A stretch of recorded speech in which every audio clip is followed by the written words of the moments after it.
باب تقضی الحائض مناسک کلھا الا الطواف بالبیت. تقضی پورے کرے گی الحائض و حائضہ عورت المناسک مناسک حج کلھا سارے کے سارے الا الطواف بالبیت سوائے بیت اللہ کے طواف کے.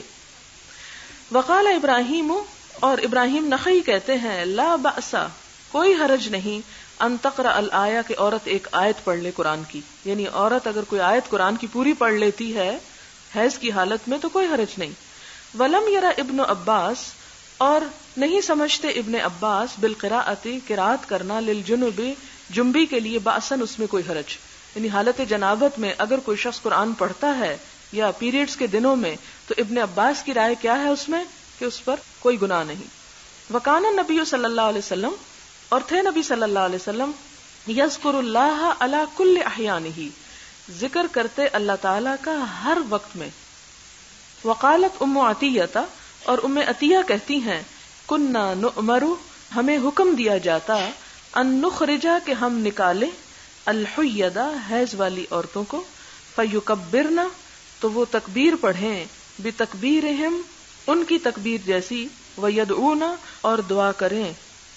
یعنی اس کا مطلب کیا ہے کہ آپ صلی اللہ علیہ وسلم جو تھے وہ عورتوں کو حکم دیتے تھے کہ اپنی ان عورتوں کو بھی ساتھ لے کے نکلیں. کس کے لیے؟ نماز عید کے لیے، جو خواہ حالت حیض میں ہوں. حالانکہ عورت کو نماز تو نہیں پڑھنی لیکن کیوں لے کے جائیں؟ فیکبرنا کہ وہ بھی کچھ تکبیریں پڑھ لیں، کیونکہ نماز سے پہلے تکبیریں پڑھی جاتی ہیں. تو اس سے کیا ثابت کیا جا رہا ہے کہ حالت حیض حالت جنابت ہے، اور حالت جنابت میں آپ صلی اللہ علیہ وسلم نے تکبیر پڑھنے کا، اللہ کا نام لینے کا حکم دیا، یعنی اجازت دی. گویا رخصت ہے عورت کے لیے کہ ایسی حالت میں اللہ کا ذکر کر لے. بہت سی عورتیں یہ پوچھتی ہیں نا کہ پیریڈز میں کیا ہم درود شریف پڑھ سکتے ہیں، کیا ذکر کر سکتے ہیں، کیا تسبیح کر سکتے ہیں. تو یہی بات جو ہے یہ اس چیز کی دلیل بن رہی ہے کہ آپ صلی اللہ علیہ وسلم نے کیا حکم دیا خواتین کو کہ ان بچیوں کو بھی لے کے جائیں جو حیض کی حالت میں ہو، وہ گھر نہ بیٹھی رہیں عید کے دن، وہ بھی نکلیں تھوڑے عید کا نظارہ دیکھیں اور کیا کریں یکبرنا تکبیر پڑھیں بتکبیرہم اپنی تکبیر کو ویدعونا اور دعا میں شریک ہوں، یعنی دعا کریں یا دعا میں شریک ہوں. تو گویا عورت حالت حیض میں دعا کر سکتی ہے اور دعا میں شریک بھی ہو سکتی ہے یا ذکر کی مجلس میں شریک ہو سکتی، کیونکہ عید کی نماز جو ہے وہ ایک طرح سے ذکر کی یا عبادت کی مجلس ہے. اور دوسرا آپ یہ دیکھیں کہ وہ خاص طور پر اس لیے کہ عیدگاہ جو ہوتی ہے وہ کھلی جگہ پر ہوتی، کسی مسجد میں نہیں ہوتی. تو عورتیں باقی لوگ اگر نماز پڑھ رہے ہیں اور وہ کھلی جگہ ہے تو جنہوں نے نماز نہیں بھی پڑھنی وہ بھی نماز پڑھنے والوں کے پاس جا کے بیٹھ سکتی ہیں کہ جب وہ دعا مانگے تو یہ بھی ساتھ شامل ہو جائیں. یعنی صرف نماز نہیں پڑھے گی، تکبیر بھی کہے گی اور دعا بھی کہے گی. تو صرف ایک چیز منع ہے اور وہ کیا ہے؟ نماز. وقال ابن عباس اور ابن عباس کہتے ہیں اخبرنی ابو سفیان کہ مجھے خبر دی ابو سفیان نے ان ہرقل کہ ہرقل نے دعا بکتاب النبی صلی اللہ علیہ وسلم نبی صلی اللہ علیہ وسلم کی کتاب منگوائی، یعنی خط، کتاب یہاں بمعنی خط ہے. فقرأہ اس کو پڑھا اور اس میں کیا لکھا ہوا تھا؟ فإذا فیہ بسم اللہ الرحمن الرحیم یا اہل الکتاب تعالوا الی کلمۃ سواء بیننا وبینکم. اس سے کیا ثابت کر رہے ہیں کہ اگر ایک کافر جو غسل جنابت نہیں کرتا آپ صلی اللہ علیہ وسلم نے اس کے پاس بسم اللہ اور آیت لکھ کے بھیجی اور اس نے پڑھ لی تو ایک مسلمان کیوں نہیں پڑھ سکتا؟ ٹھیک ہے. وقال عطاء عن جابر حاضت عائشہ حضرت جابر کہتے ہیں کہ حضرت عائشہ کو حیض آ گیا. فنسکت المناسک کلھا نسکت تو مناسک پورے کیے، مناسک کلھا سارے کے سارے مناسک، تو انہوں نے مناسک حج سارے کے سارے ادا کیے. غیر الطواف بالبیت سوائے بیت اللہ کے طواف کے.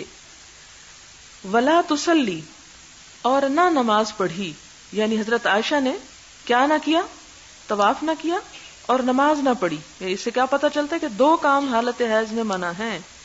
وقال الحکم لیکن باقی جیسے کنکریاں مارنا ہے، رمی کرنا، تو رمی کے بسم اللہ اللہ اکبر کہہ کے کنکری ماری جاتی، تو اس کا مطلب ہے وہاں تکبیر بھی پڑھی ہوگی انہوں نے.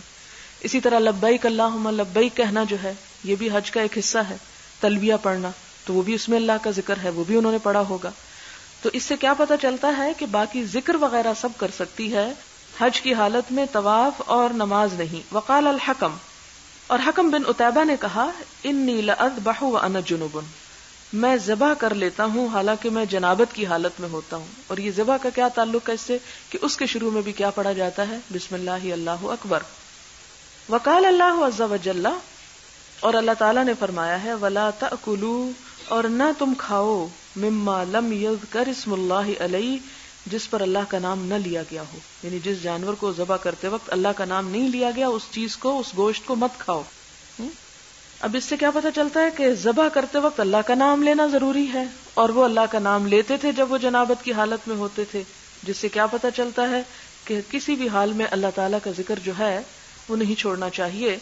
مثال کے طور پر اگر جنابت کی حالت میں کوئی شخص صبح اٹھ رہا ہے نیند سے، تو کیا وہ نیند سے صبح اٹھ کر اللہ کے نام کو نہیں لے گا، وہ دعا نہیں پڑھے گا؟ یا باتھ روم میں انٹر ہو رہا ہے تو وہ دعا نہیں پڑھے گا؟ یا باتھ روم سے نکل رہا ہے تو وہ دعا نہیں پڑھے گا؟ ہر چیز میں تو اللہ کا ذکر موجود ہے. تو زبان سے اللہ کا ذکر کیا جا سکتا ہے، صرف یہ کہ ایک مخصوص طریقے پر عبادت جو ہے وہ منع کی گئی ہے. اسی طرح یہ ابن عباس کی جو انہوں نے یہاں رائے دی کہ ابن عباس جو تھے وہ اس کا جواز دیتے تھے، اور اس کا جواز ان کے پاس کیا تھا؟ وہ ہرقل کی طرف لکھا جانے والا خط. اسی طرح ان کے بارے میں ایک اور روایت آتی ہے کہ وہ حالت جنابت میں بعض اوقات قرآن کی آیات پڑھ لیا کرتے تھے. لوگوں نے اعتراض کیا تو انہوں نے کہا کہ میرے پیٹ میں اس سے زیادہ ہے.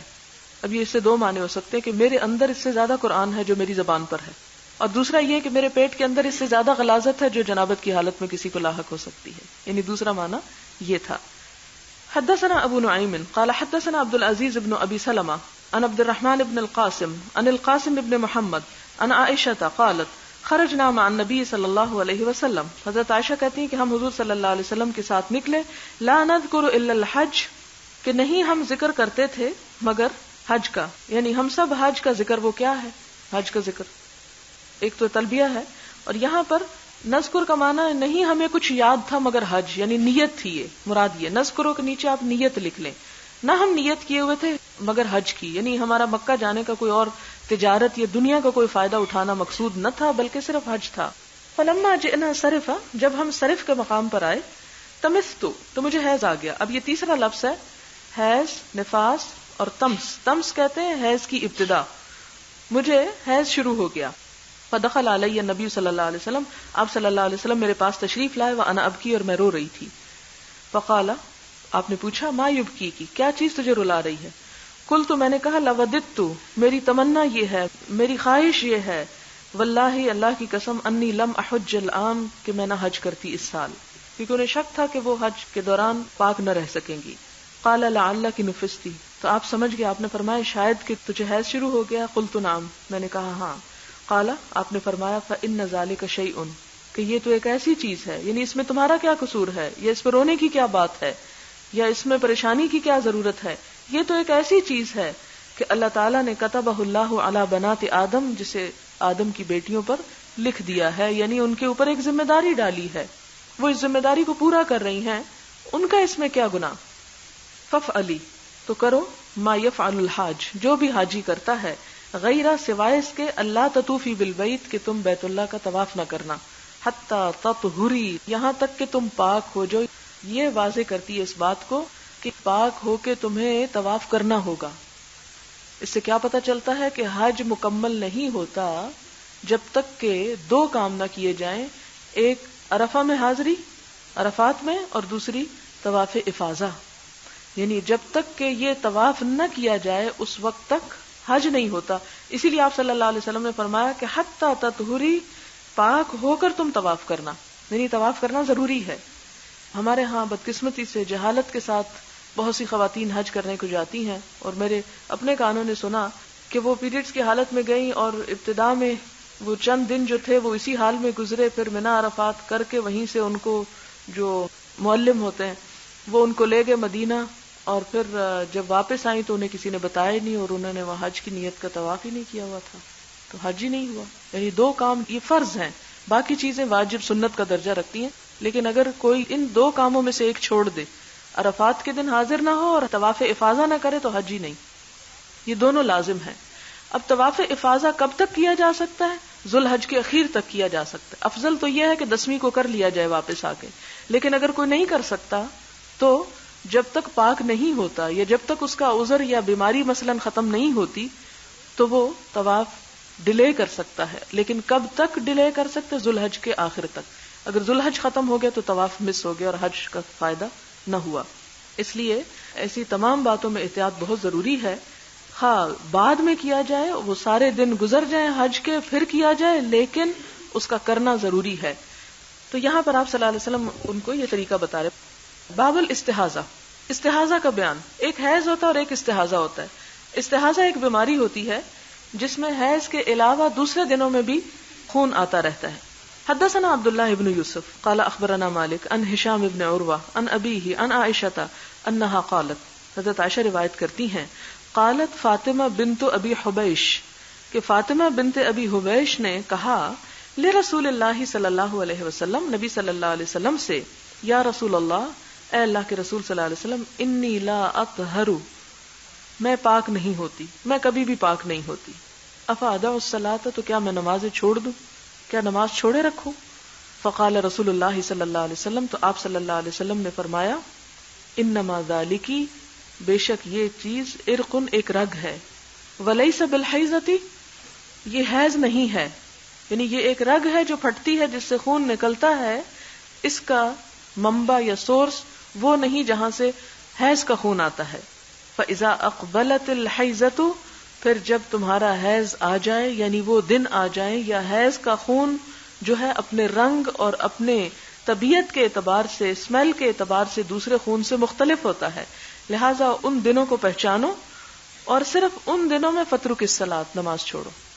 اذا اقبلت الحیضۃ فترک الصلاۃ، کہ اگر سارا مہینہ کچھ نہ کچھ ڈسچارج ہوتا ہی رہتا ہے تو اس صورت میں سارا مہینہ نہیں نماز چھوڑ سکتے. یہ بڑا اہم مسئلہ ہے سب خواتین کے جاننے کا، کیونکہ بہت سے لوگ اس جہالت میں نماز جیسے فرض سے غافل رہتے ہیں. تو صرف کتنے دن نماز چھوڑی جائے گی؟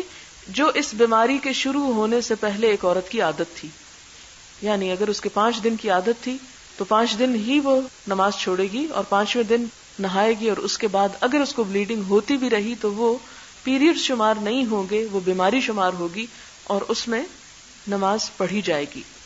فَإِذَا ذَهَبَ قَدْرُهَا، پھر جب چلا جائے اس کا اندازہ. کس کا اندازہ؟ یعنی ان حیض کے دنوں کا، جتنے دن تمہارے پہلے عادت کے تھے. فَغْسِلِي عَنْكِ الدَّمَ، تو اپنا خون دھو لو، وصلی، اور نماز پڑھ لو. تو وغسلی عَنْكَ الدَّمَ کا کیا مطلب ہے؟ کہ نماز پڑھنے سے پہلے اپنا خون صاف کر لو، یعنی نیا پیڈ رکھ لو، یا یہ کہ نئی طرح طہارت حاصل کر کے پھر اپنی نماز شروع کر لو.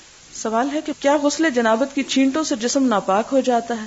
اصل بات ہے نجاست سے جسم ناپاک ہوتا ہے. مثلاً آپ پیریڈز کی حالت میں اور آپ آٹا گوندھ رہی ہیں تو آپ کے آٹا اور پانی سے جو ہاتھ لگے ہوئے ہیں وہ پانی ناپاک نہیں ہوگا. لیکن اگر آپ کے ہاتھ پہ کوئی نجاست لگی ہوئی ہے اور نجاست والا ہاتھ آپ پانی میں ڈال دیتی ہیں تو پانی ناپاک ہو جائے گا. اگر عورت احتلام میں منی دیکھے تو کیا تب بھی نہائے یا نہ نہائے؟ دیکھیں کہ واضح حدیث ہے کہ اذا رأت الماء، یعنی اگر صرف خواب دیکھی ہے اور کوئی ڈسچارج نہیں ہوا تو ایسی صورت میں نہانے کی ضرورت نہیں. حدیث میں آتا ہے کہ اگر وہ ڈسچارج یا پانی دیکھتی ہے تو پھر وہ نہائے گی. بعض اوقات یہ ہوتا ہے کہ عشاء کی نماز پڑھ کر استغفار پڑھتے ہوئے سو جاتے ہیں تو خواب میں نہایت ہی فضول گندا خواب آ جاتا ہے، تو کیا اس صورت میں بھی نہانا پڑے گا؟ اب تک تو نہیں نہاتے، کیونکہ دل میں یہ ہوتا ہے کہ رات تو ہماری نیت صاف تھی. اس کا نیت سے کوئی تعلق نہیں، چونکہ یہ چیزیں اللہ تعالیٰ نے انسان کے ساتھ رکھی ہیں. اس لیے اگر کوئی ایسی چیز خواب میں نظر آ جاتی ہے اور آپ اٹھنے کے بعد اگر اپنے جسم پر تری محسوس کرتے ہیں، اپنے کپڑوں کو گیلا محسوس کرتے ہیں، تو پھر آپ نہا لیجئے. اور اگر کپڑے گیلے نہیں ہوئے تو اس صورت میں آپ کو نہانے کی ضرورت نہیں ہے، صرف استنجا کر کے وضو کر لینا کافی ہوگا. جیسا کہ حضور کا بیان ہے کہ مومن کبھی نجس نہیں ہوتا، کیا اس کا مطلب یہ کہ کافر نجس ہوتے ہیں؟ جو قرآن پاک میں آتا ہے کہ انما المشرکون نجس. کیا وہ ہمارے مذہبی جماعتوں جگہوں میں نہیں آ سکتے؟ نہیں، حضور صلی اللہ علیہ وسلم کے طرز عمل سے پتہ چلتا ہے کہ وہ آ سکتے ہیں.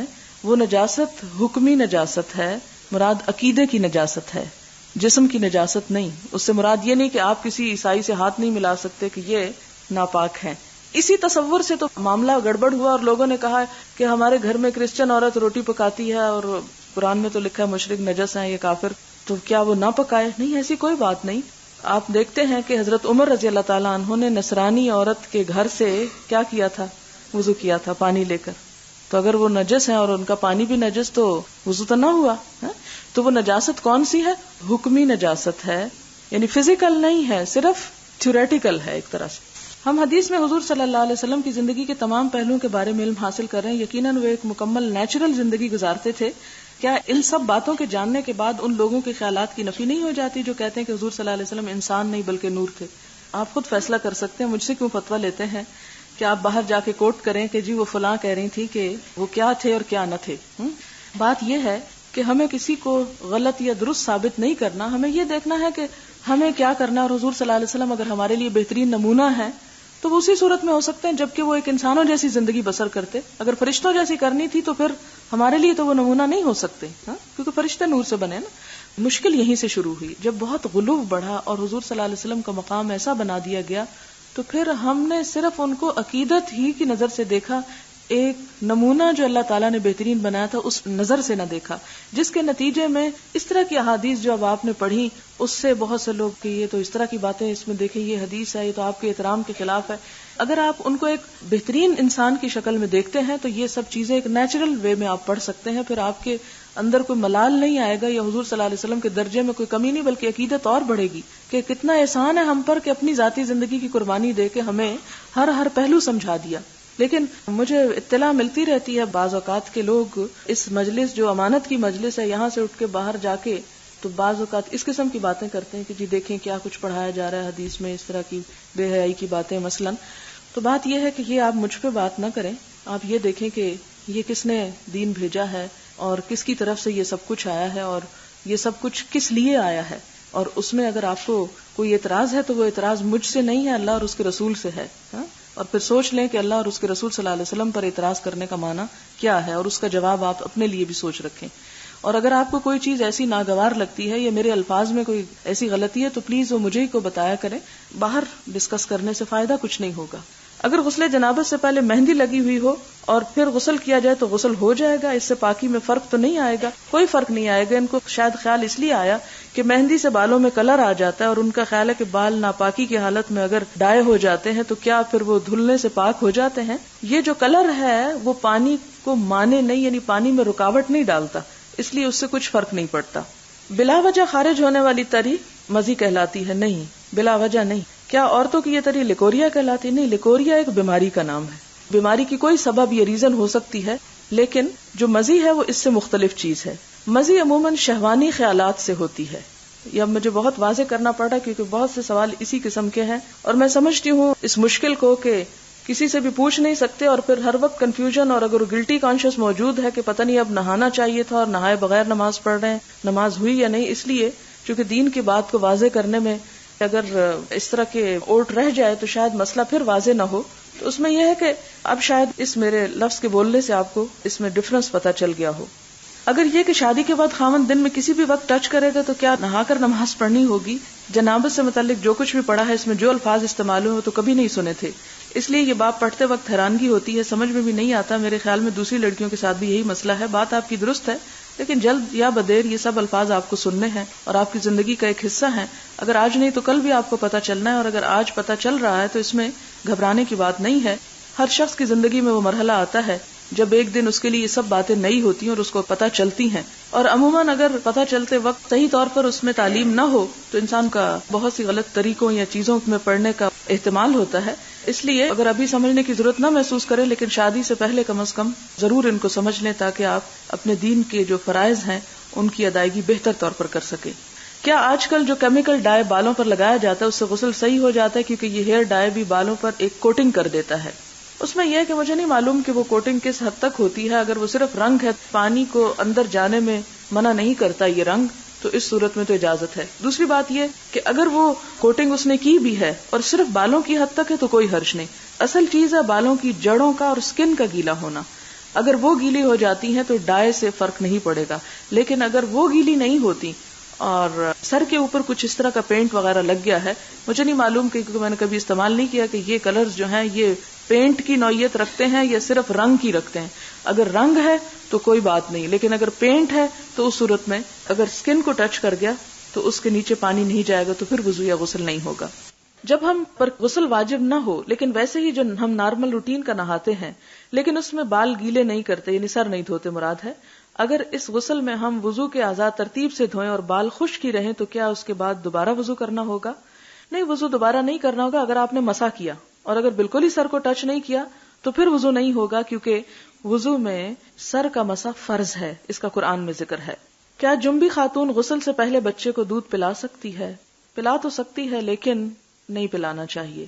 اگر بہت مشقت ہو تو پھر اور بات ہے، کیونکہ پاک اور ناپاک جسم کے اثرات مختلف ہوتے ہیں، اور صحابیات اس بات کا بہت اہتمام کرتی تھیں کہ دودھ پلانے سے پہلے اپنے آپ کو پاک کر لیا کرتی تھی۔ لیکن اگر کوئی بھی صورت ممکن نہ ہو اور بچہ چیخ چلا رہا اور کچھ اور کھا نہ سکتا ہو یا بیمار ہو یا کوئی ایسی بات ہو تو پھر آپ پلا سکتی ہیں، لیکن اگر آپ کوشش کریں تو آپ کامیاب ہو سکتی ہیں، کیونکہ میں خود اس میں کامیاب ہوئی ہوں پورے 2 سال دودھ پلانے کے باوجود۔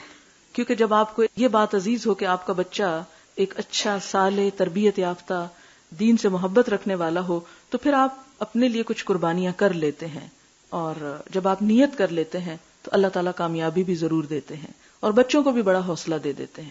لیکن حرام نہیں ہے، افضل ہے کہ ایسا نہ کیا جائے۔ اسی طرح یہ سوال پھر آیا ہے کہ if it is not a waste of time, could you please repeat the difference between money and mazi? I am not clear about them. اس میں آپ دیکھیں کہ منی وہ مادہ ہے جس سے انسان بنتا ہے، جس سے انسان کی تخلیق ہوتی ہے۔ دوسری بات یہ کہ منی کا اخراج جو ہے وہ دفق کے ساتھ ہوتا ہے، مما ان دافق کا لفظ قرآن پاک میں آتا ہے، لیکن مزی جو ہے وہ عام رطوبت ہے۔ عام رطوبت ایک لیکوریا ہے اور ایک مزی ہے۔ لیکوریا جو ہے یا عام جو نارمل ڈسچارج ہوتا ہے وہ بغیر انسان کو احساس ہوئے یا کھانے پینے کی کمی بیشی یا کسی بھی اور وجہ سے ہو سکتا ہے، جس طرح اور سیکریشنز جسم سے ہوتی رہتی ہیں، تو لیکوریا یا اس قسم کی جو ڈسچارج ہے، جو نارمل واٹری ڈسچارج ہے، وہ اس طرح ہوتا ہے۔ لیکن مزی جو ہے وہ اس وقت ہوتا ہے جب انسان پر کسی شہوانی خیال کا غلبہ ہو اور انسان ایک خاص قسم کے جسم کے اندر تحریک محسوس کرے اور اس سے پانی نکل آئے، لیکن اس پانی کے نکلنے سے یعنی جسم میں شہوانی تحریک کے بعد صرف پانی نکلنے سے غسل واجب نہیں ہوتا۔ غسل جو ہے وہ انٹرکورس کے بعد واجب ہوتا ہے، اور اس مادے کے نکلنے کے بعد جو تھک بھی ہوتا ہے اور عام پانیوں سے مختلف ہوتا ہے۔ امید ہے اب سمجھ آ گئی ہوگی۔ جنبی عورت کے غسل کے فرائض بیان کر دیجئے۔ کیا کلمے پڑھنا ضروری ہے نہاتے وقت؟ نہیں، نہاتے وقت کوئی بھی ذکر نہیں کرنا چاہیے، کیونکہ خاص طور پر اس سے منع کیا گیا کہ فرشتے ساتھ سے ہٹ جاتے ہیں جب انسان کا سطر کھلتا ہے، تو اس وقت ذکر نہ کیا جائے۔ اس میں فرض میں جو بنیادی باتیں آتی ہیں وہ یہ ہے کہ اگر وضو نہ بھی کرے انسان تو کلی اور ناک میں پانی ڈالنا ضروری ہے، اور کلی کرنے میں بھی خاص طور پر یہ خیال رکھیں کہ اگر دانتوں میں کوئی چیز پھنسی ہوئی ہے تو اس کو بھی صاف کر لیں تاکہ پانی اچھی طرح منہ سے گزر جائے، اور اسی طرح ناک کو بھی اچھی طرح۔ باقی یہ کہ استنجا وغیرہ کر کے ساری نجاست اتار لی جائے اور پورے جسم پر پانی پہنچایا جائے۔ پورے جسم پر پانی پہنچانا یا پورے جسم تک پانی پہنچانا کہ بالوں کے تمام جڑیں جو ہیں وہ بھی بھیگ جائیں، یہ نہایت ضروری۔ یعنی 2 ہی فرض بنتے ہیں، ایک تو پورے جسم پہ پانی پہنچانا اور دوسرا کلی اور ناک میں پانی ڈالنا۔ اسی طرح یہاں پر کسی نے پوچھا ہے کہ I wanted to ask you about the PV per vaginal examination that is done by doctors. I know if it is performed it will break wuzu. نہیں، اگر آپ گلوز پہن کے کر رہے ہیں ایگزامینیشن تو آپ کا وضو نہیں ٹوٹے گا۔ وضو اس وقت ٹوٹتا ہے جب بغیر کسی آڑ کے اس حصے کو ہاتھ لگایا جائے۔ اگر کپڑے یا گلو یا کسی ایسی چیز کے ساتھ لگایا جاتا ہے تو آپ کے وضو پہ کوئی حرج نہیں پڑے گا۔ But with the patient have to take bath غسل آفٹر اٹ، نہیں، پیشنٹ کو وضو کرنا پڑے گا، اسے بات نہیں لینا پڑے گا۔ Can she have this examination during fasting? جی ہاں، روزوں میں بھی پیشنٹ یہ ایگزامینیشن کروا سکتی ہے، اس میں روزہ توڑنے کی ضرورت نہیں ہے یا چھوڑنے کی ضرورت نہیں ہے، کیونکہ روزے جس چیز سے ٹوٹتا ہے وہ یہ ہے کہ حلق کے اندر سے بطن میں کوئی چیز جائے، اس وقت روزہ ٹوٹتا ہے۔ بطن کے علاوہ اگر جیسے آپ کان میں تیل ڈال لیتے ہیں یا سرما لگا لیتے ہیں تو اس صورت میں، یا بعض اوقات وہ جو سانس کے لیے انہیلر وہ اگر آپ لیتے ہیں تو وہ انہیلر پیٹ میں اگر جاتا ہے تو پھر تو روزہ نہیں رہے گا، لیکن اگر وہ صرف لنگز میں جاتا ہے تو اس صورت میں اس کی اجازت ملتی۔ اسی طرح ویکسینیشن جو ہے چونکہ وہ پیٹ میں نہیں جاتی اس لیے ٹیکا وغیرہ بھی لگایا جا سکتا ہے۔ ہاں، وہ جس سے انرجی ملتی ہو طاقت کے وہ نہیں لگائے جا سکتے، بغرض علاج اس طرح کی چیز کی جا سکتی، کیونکہ آپ نے روزے کی حالت میں پچھنے لگوائے، تو پچھنے بھی کیا ہے، ایک طرح سے انجیکشن ہے ایک طرح کا۔ حدیث 203 میں ہے، اگر حضور صلی اللہ علیہ وسلم نے یہ بات بتا دی تھی کہ حیض ہمیشہ سے عورتوں کے ساتھ تھا تو حضرت عائشہ اور حضرت ابن مسعود نے آپ کے خلاف کیوں ایک بات کہہ ڈالی؟ خلاف نہیں کی، بات یہ ہے کہ کسی بھی علم کے بارے میں مختلف آراء ہو سکتی ہیں۔ آپ صلی اللہ علیہ وسلم نے جب ایک بات فرمائی تو ہو سکتا ہے کہ حضرت عائشہ اس وقت موجود نہ ہوں، کیونکہ حضرت ابو ہریرہ بعض اوقات حدیث بیان کرتے تھے، میں پہلے بھی آپ کو بتا چکی ہوں، تو حضرت عائشہ اعتراض کرتی ہے، ابو ہریرہ تم نے کہاں سے سن لی؟ جیلس بھی ہو جاتا نا انسان کہ تم مجھ سے زیادہ حدیث بیان کر رہے ہو، میں ان کی اہلیہ تھی.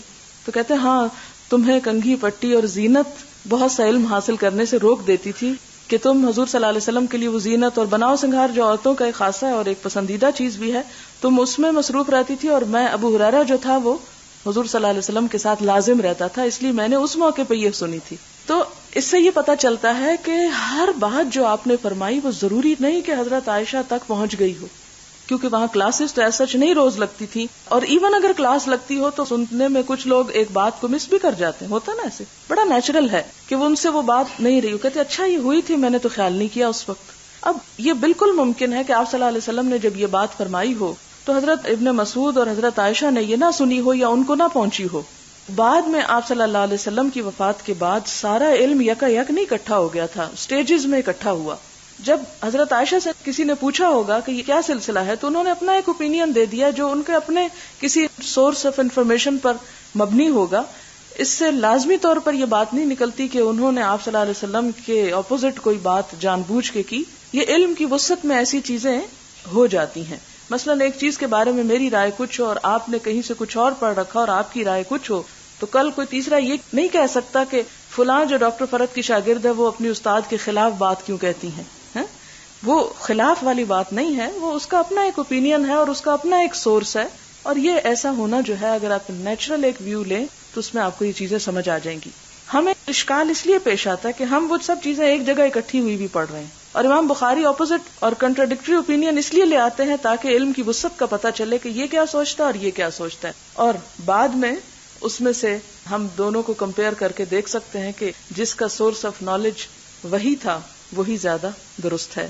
اور یہ بات بھی پتہ چلتی ہے کہ جب حضور صلی اللہ علیہ وسلم اور کسی انسان کی رائے کے درمیان ہمیں کوئی چیز چوز کرنی ہو تو کیا کریں؟ آپ کی بات کو لے لیں اور باقی کی چھوڑ دیں، خواہ وہ آپ کی زوجہ محترمہ ہی کیوں نہ ہو. اس میں ایک اور سوال ہے کہ کیا جماع، مباشرت و صحبت ایک ہی چیز کے نام ہے یا ان میں کوئی فرق ہے؟ جماع اور صحبت تو ایک چیز ہے، لیکن مباشرت صرف جسم سے ٹچ کرنا ہے، اس میں سیکشل انٹرکورس نہیں. جماع اور صحبت انٹرکورس کا نام ہے. اور احتلام اور منی کیا ایک ہی چیز ہے؟ جی ہاں، احتلام نیند میں ہے اور دوسرا نیند کے بغیر ہے. اگر کوئی مرد یا عورت مجبوری کی وجہ سے طواف الوداع نہ کر سکے تو کیا اس کا حج ہو جائے گا؟ جی ہاں ہو جائے گا. طواف الوداع جو ہے یہ فرض نہیں ہے، فرض طواف افاضہ ہے جو منا سے واپسی پہ آپ کریں گے. الوداعی طواف وہ ہوتا ہے جو مکہ چھوڑنے سے پہلے کیا جاتا ہے، وہ مکہ کے حق کے طور پر. اگر کوئی پیریڈز میں ہے یا کسی ایسی بیماری میں ہے کہ وہ وہاں نہیں پہنچ سکتا تو وہ چھوڑ بھی سکتا ہے. وآخر دعوانا ان الحمد للہ رب العالمین. سبحانک اللہم وبحمدک نشہد ان لا الہ الا انت نستغفرک ونتوب الیک. والسلام علیکم ورحمۃ اللہ وبرکاتہ.